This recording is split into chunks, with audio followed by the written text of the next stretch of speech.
Hello guys, welcome back to our channel DVK creative makings. Tickets ఏంటా అని చూస్తున్నారా? ఇది ఏంటి అంటే నేను తుని వెళ్ళానండి అకౌంట్ చేయడానికి.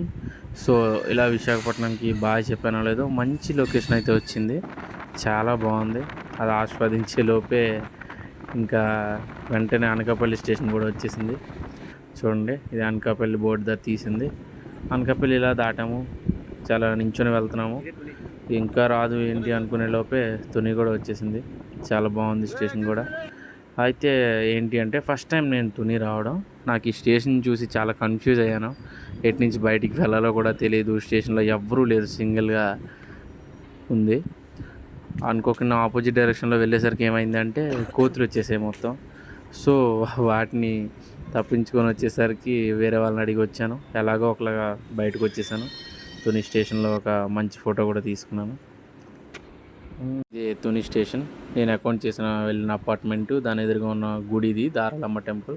మళ్ళీ రిటర్న్ టికెట్ కొనేసుకొని ట్రైన్ ఎక్కేసాను. ఈసారి మాత్రం సీట్లు దొరికాయి, ఖాళీగా ఉంది భోగి.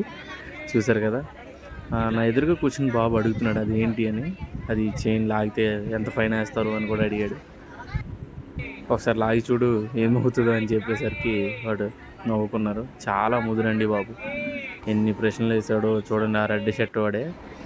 తర్వాత మార్నింగ్ నుంచి ఏమీ తినలేదు. సో బఠానీలు తింటున్నారు చూసారా. నేను కూడా ఒక కప్ కొనుక్కున్నాను, బాగున్నాయి, పర్లేదు. ట్రైన్లో కదా అవి దొరకడమే ఎక్కువ. చూడండి వాళ్ళు ఎలా తింటున్నారు. మొత్తానికి సీట్ అయితే దొరికింది రిటర్న్లో వెళ్ళేటప్పుడు. చూడండి మొత్తం ఖాళీగానే ఉంది.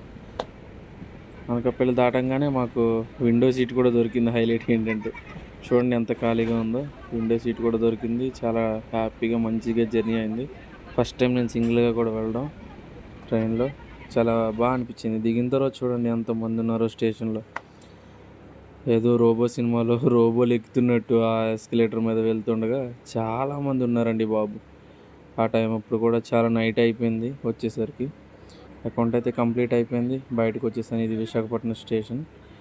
నేను మార్నింగ్ బైక్ పార్కింగ్ చేశానని చెప్పాను కదా, చూడండి అక్కడికే వెళ్తున్నాను. మర్చిపోయాను, నేను కన్ఫ్యూజ్ అయిపోయి నా బైక్ ఎక్కడ పెట్టానని వెతుక్కుంటున్నాను. మొత్తానికి దొరికింది. అదిగోండి అక్కడ రెడ్ బైక్ ఉంది కదా, మా విక్రాంత్ గడ అదే. Thanks for watching. For more videos like, share and subscribe.